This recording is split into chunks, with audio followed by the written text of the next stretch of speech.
السلام عليكم. هنعمل النهارده ألذ حاجة كده فاخر من الآخر. كل اللي هيشوفه يعني هيحس ان انتوا شاريينه من مكان كده غالي جدا، على الرغم ان هو حالة بسيط، بس هنعمله بطريقة فخمة كده والطعم رهيب. سجلوها عندكم للعيد، اكيد هينفعكم.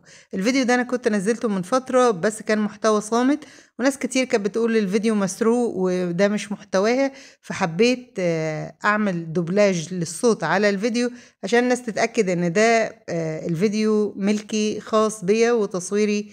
خلونا بقى، مش هطول عليكم، نستغفر الله في التعليقات ونصلي على الرسول عليه أفضل الصلاة والسلام. ولو أول مرة بتشاهدوني وعجبكم محتوى الفيديو، ياريت تشتركوا وتفعلوا الجرس واكتبوا لنا كومنت حلو من أي دولة بتشاهدونا. يلا خلينا نبدأ الفيديو. هنبدأ أصحابي. معانا 200 جرام من اللوز المحمص، حمصته في الفرن حتى خد لون ذهبي كده فاتح. اوعوا تحرقوه. طبعا تستبدلوه بالسوداني، بالجوز، أي نوع مكسرات بتفضلوها تقدروا تستخدموها. هنطحن اللوز كده حتى يبدأ معانا يكون باودر، وبعدين نبدأ ضرب متقطع حتى يصير مثل زبدة السوداني بالظبط، حتى يستخرج الزيت اللي فيه ويبقى زي الزبدة بالظبط كده مظبوط. طيب لو انت المطحنة بتاعتك مش قوية، تقدري تعاونيها بربع كوباية من الزيت، تضيفيها تدريجيا معلقة معلقة حتى يطلق الزيت ماله ويبقى معاكي جاهز. هنستخدم اي بسكوت شاي، هنطحنه برضو ناعم. هستخدم الماكينة نفسها واطحنه ونرجع. هنا هنستخدم شوكولاتة بيضة ودارك عشان اقسم الكمية، بدل ما كلها اعملها دارك او كلها بيضة هنعمل نصفها ابيض ونصفها دارك. تقدروا تستخدموا نوع واحد من الشوكولاتة حسب رغبتكم وحسب ذوقكم الشخصي. هندوب الشوكولاتة على بان ماري اللي هو حمام مائي، أو في الميكرويف 30 ثانية في 30 ثانية بدون إضافة زيت ولا أي حاجة. مع التحريك هتدوب تماما. هاخد اللوز اللي أنا طحنته لحد ما أخرج الزيت بتاعه وأقسمه نصفين، يعني كده بالنظر نصفين. نصفه هضيفه على الشوكولاتة البيضة، وأخد نصف كمية البسكوت المطحون أضيفه على الشوكولاتة البيضة برضو، وأنا استمر بالتحريك حتى يندمج كل المكونات مثل ما انتوا شايفين كده، ويبقى الخليط كله متجانس ومندمج مع بعضه. الموضوع سهل وسريع وما بياخدش مننا اي وقت. الناس اللي نسيت اللايك الامارات يا ريت تدعمونا. اللايك مهم جدا انه بيرفع الفيديو. طبعا التشكيل اصحابي تقدروا تستخدموا اي مول سيليكون، ما عندكوش مول سيليكون الاوراق بتاع الكب كيك وتعملوه بيها، يعني اي حاجة متوفرة عندك شغال. حتى ممكن قوالب البيض بتاعة التلاجة تقدري تحطي فيها بلاستيك راب او كيس بلاستيكي وتشكلي بيها، مفيش اي مشكلة. هبدأ اوزع الخليط في القالب السيليكون، واحاول بقى بقدر الامكان كده، لو واحدة مليانة زيادة ننقصها، واحدة ناقصة نزودها. المهم بحيث عشان يبقى كلهم متساويين المستوى بتاع القالب. وما تنسوش ان هو لما هيتجمد هيرفع سنة عن حجم القالب، فنقص شوية عشان ياخد حجم القالب مظبوط. هنا اصحابي اهو. طبعا احنا نزلنا وصفات كتيرة، معجنات وحلويات شرقية، وهنعمل وصفات كتير مختلفة. فالناس اللي اول مرة بتشاهدنا الامارات ياخدوا لفة كده في القناة ويشوفوا المحتوى، وان شاء الله يعجبكم. وادعمونا كده باللايك والشير للاهل والاصحاب، وجزاكم الله خيرا. هنا اصحابي كده جهزت نصف الخليط. هبدأ على نصف الخليط التاني اللي هو الشوكولاتة الدارك. هضيف عليها نص الكمية بتاعة اللوز المطحون، ونصف كمية البسكوي اللي هو طحناه برضو صار معانا باودر.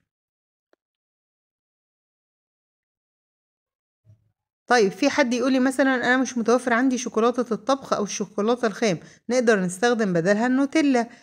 تقدروا تستخدموا زبدة اللوتس، تقدروا تستخدموا زبدة الفول السوداني.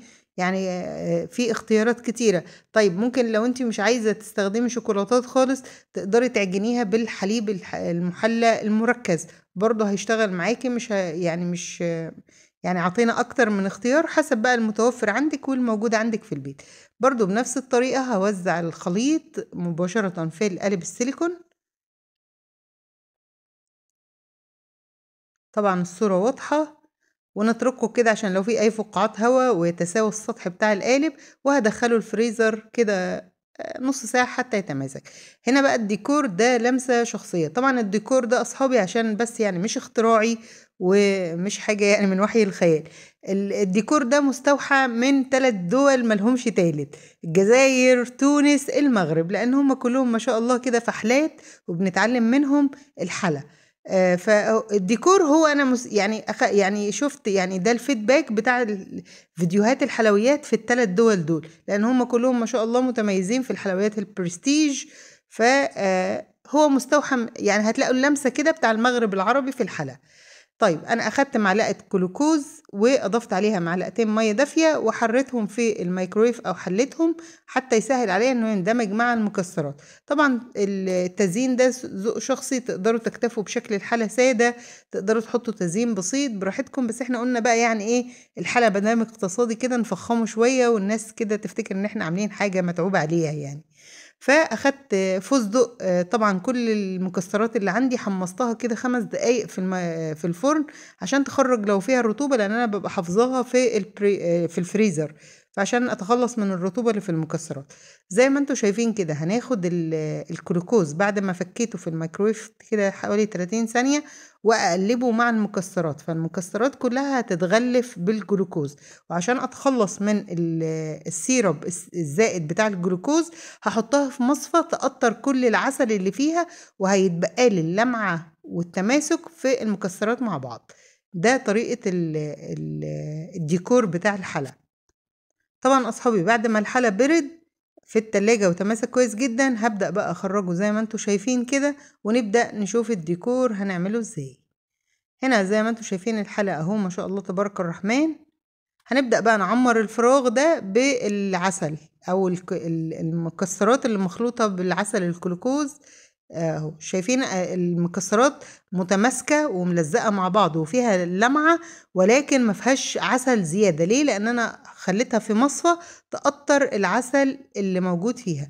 طبعا تقدروا تستغنوا عن فكرة المكسرات والعسل الجلوكوز، تقدروا تضيفوا مثلا في الفراغ ده اي شوكولاتة كده وتعملوها يعني وايت ودارك، وتعملوها بسن اي توس بيكس وتعملوها بشكل رخامي. يعني تقدروا تضيفوا فيها نوتيلا، زبدة الفستق، زبدة اللوتس، اللي متوفر عندكم. يعني انا بديكم فكرة عجبتني ونفذتها في الحلقة. وطبعا التزيين هو ذوق شخصي ويرجع لكم تماما. وطبعا تقدروا تستخدموا اي نوع مكسرات برضو براحتكم، يعني حسب المتوفر عندك. تقدري تستبدلي البندق بالسوداني او بلوز مجروش او بعين جمل او بالبيكن، يعني المتوفر عندكم اشتغلوا بيه، ما توقفوش نفسكم يعني على نوع معين مش متوفر. هعمر بقى كل الفراغ اللي في القالب كده بهذا الشكل.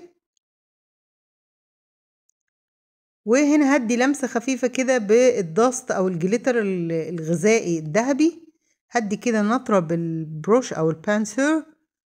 ومثل ما انتوا شايفين انا كنت ساعتها بدور على ورق الذهب وللاسف ما كانش متوفر في المحلات. بعد فترة لقيته في شي ان واشتريته. ان شاء الله هنعمل فيديو كور على حلويات جاية كتير ان شاء الله بدون فرن للعيد بإذن الله تعالى، فانتظرونا. هنعمل الحلويات المعتادة، الكعك والبسكوي والبتيفور والغريبة والحاجات، وهنعمل كمان شغل كده برضو برستيج بدون فرن بإذن الله. فادعمونا كده باللايك وشغلوا الجرس عشان أول ما يوصل الفيديوهات الجديدة توصلكم الإشعارات. ومنتظر تعليقاتكم الجميلة إن شاء الله. طبعا بقى تحطوها في طبق التقديم. وطبعا أنا كنت ساعتها متحمسة أدوق الحلقة، بس هو الحلقة أصلا من وأنا بعمله يعني كنت باخد لحسة كده من المكونات، فكان الطعم صراحة ما شاء الله تبارك الرحمن وعجب الولاد جدا في البيت. سهل وسريع خفيف، مفهوش يعني زبدة وسمنة وكده يعني، ويعتبر